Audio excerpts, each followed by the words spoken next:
Hi and welcome to our video serial from job advertisement to a targeted CV and job application. Through 3 videos, we show you how you can transform a job application to targeted application material. And it's easy to say that you should target your material, but through these videos we will show you a concrete example on how to do that. It's our hope that after having seen these videos, you will be able and prepared to do the process yourself with a job advertisement that you found. So the video serial consists of 3 videos. This is part 1, how to read and decode a job advertisement. And in the second and the third video, we talk about the targeted CV and the targeted job application. And you might think that a job application and a CV for a job advertisement are things you can just start doing.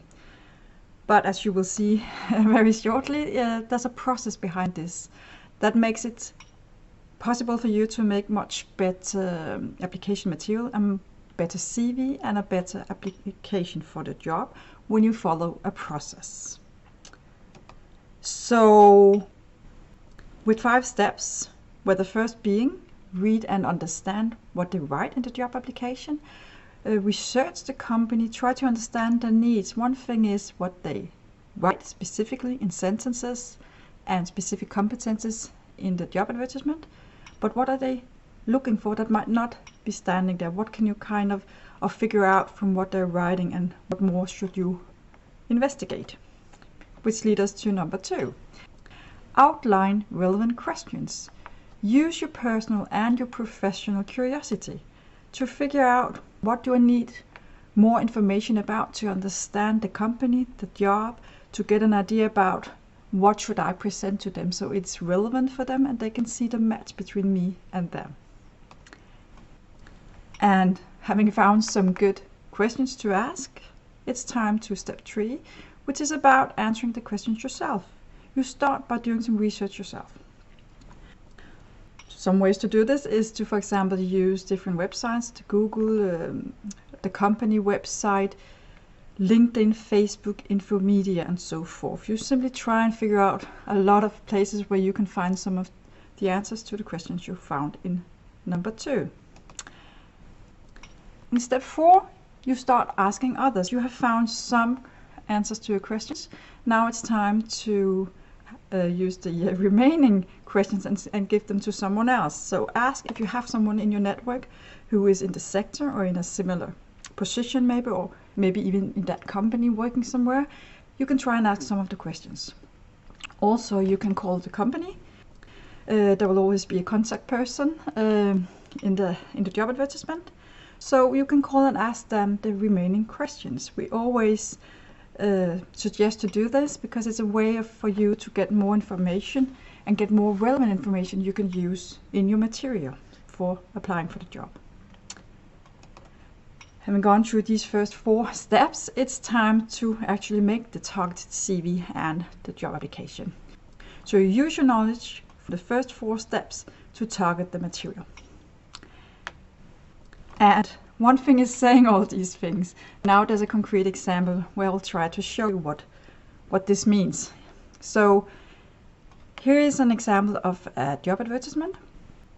It's McCartney Denmark who's seeking for an electronics engineer. You see the 4 categories in the top. This is one way to structure your reading of the job advertisement because it gets some structure in your reading of it. You make sure that you come around important aspects of the job, and you see the picture of what they're looking for and what you need to find more information about. So the red category, the what, is about tasks and methods, professional competences, experiences and education. What is it that you're supposed to do in this job? The green one is the how, so that's about how will you perform the job. Your personal competences, your personal values, motivation. What are they mentioning here that they wish from the candidate? The blue is who. It's the target group.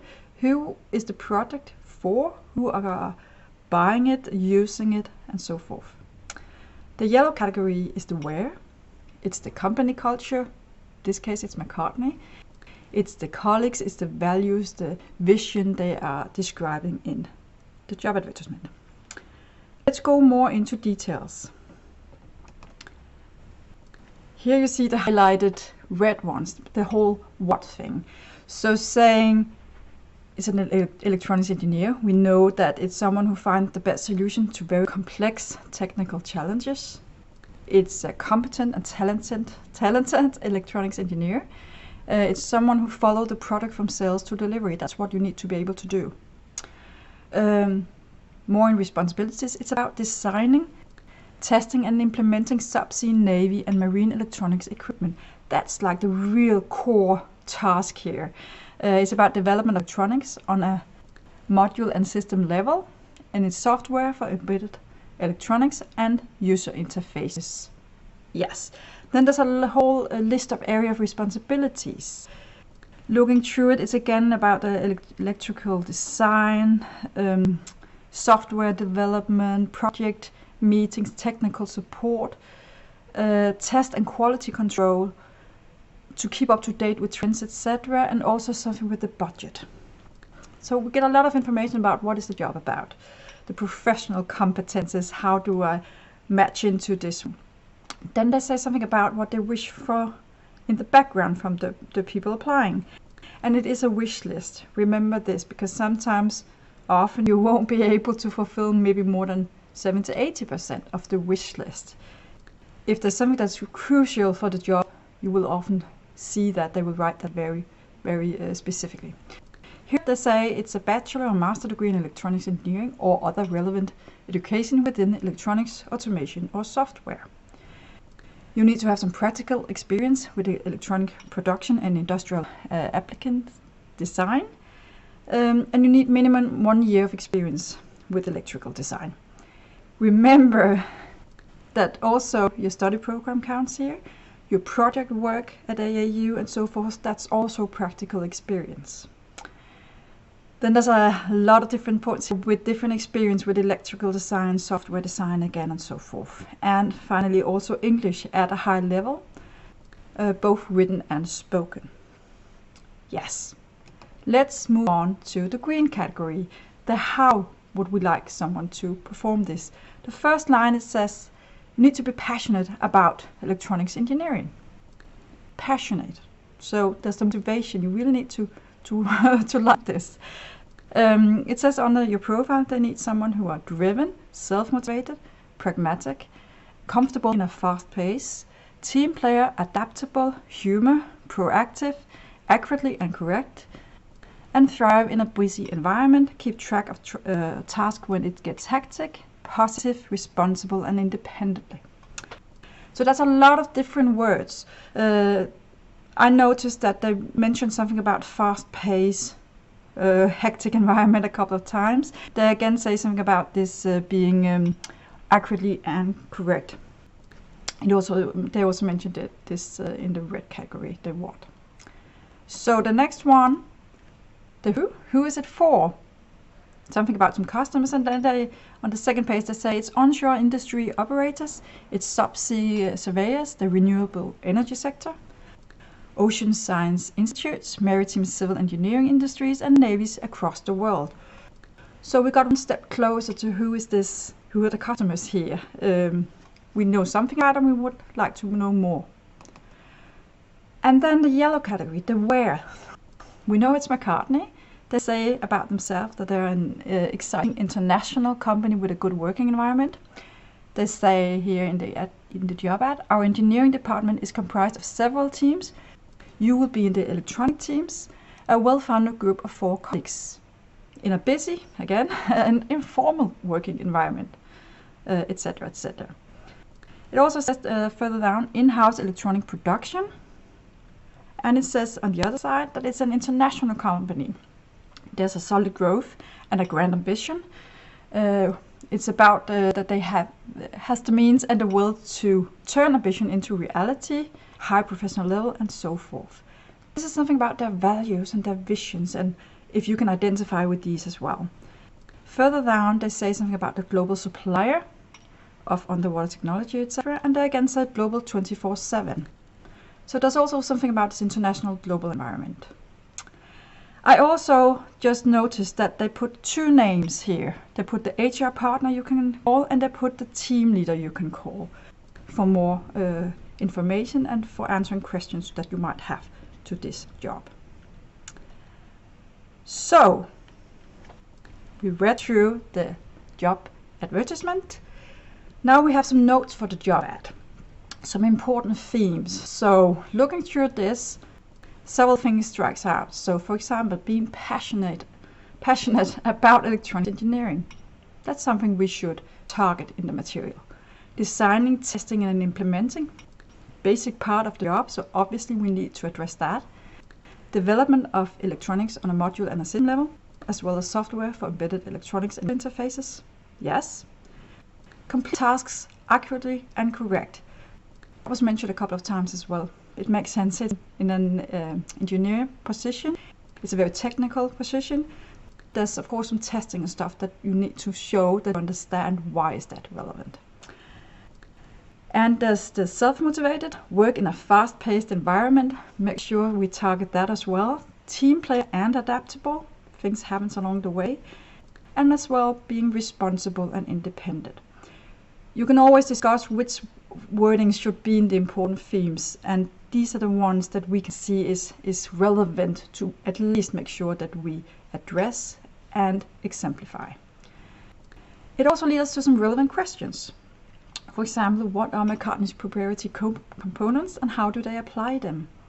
How much do they collaborate globally within the company and also outside the company? It was mentioned a couple of times. That could be interesting to know something about.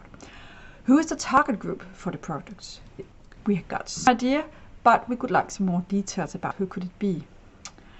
Which profiles? The collaboration partners are important as well, also both in Denmark and outside Denmark. And then there's the which profile and nationalities do the other colleagues have in the electronic team. That's relevant because if we can find out that, we can also figure out what we should put extra much focus on in our own profile. So saying, if I know this and this about the others, I can see that I can slip in with this, and I have these specific things with me that fits well with the team and I know a little bit more about their backgrounds. And then, for example, during a normal week, what is the approximately percentage distribution of the various tasks described in the job ad? What is a normal week like? How much is research development? How much is testing? How much is this and this? That could also be nice to know more about. And now we reach the number 3 in the process I showed you before, because now it's time to do some research and find answers to your questions yourself first. So I already mentioned there's several ways you can do this. A good place to start is Google. Google is your friend. So you can of course Google on different things, but you could also start with just Googling the company name, in this case McCartney Group. Find out what kind of things comes up. You might get more information about different projects they're doing, collaboration partners and all that stuff. You get an overview of what could be interesting to look more into. Another place is the company website. In this case, McCartney's website is loaded with information. That's not always the case. But here we see a lot of information about the products, the projects, the engineering parts, what are they doing, why are they doing it, collaboration partners, customers, and so forth. A lot of material. So a lot of the questions that arise will be there will be answers in here also to find. One more place to look is LinkedIn. LinkedIn is huge in Denmark. It's not the case in all countries, but in Denmark it is really a very relevant tool to use when you are looking for a job. In this case, McCartney has a company page on LinkedIn. Here you can read about the post, the information they have put out, jobs they have had, videos they have put in, and all that stuff. Another very important thing is the people that you can go in and see who's working there. How is their profile? What is their background? What is their experience, and so forth. You can find out a lot of information just looking through LinkedIn. And then I mentioned Infomedia, which is like a Danish overview of news sites where you can search on, for example, a specific company. So when I put in McCartney here, I get many different things. It is in Danish, so it's a brilliant chance to practice your Danish. And if it's a little bit rusty, your Danish, make sure you have someone who can help you translate if there's any important findings. So it could, for example, be like budgets and things like that as well. So you get an idea about their turnover, things that have happened, new projects coming, new things they're focusing on, and so forth. So that's where you find at least some of the answers to some of your questions through investigating in all these things. After this one, it's this point 3 during your research. It's time to either or both get in contact with your network. If you know someone working in McCartney or working in a similar company or in the sector who can help you a little bit more closer to what is it like working here, with the questions you might have. And also call the company with the remaining questions you have. You probably found extra questions along the way.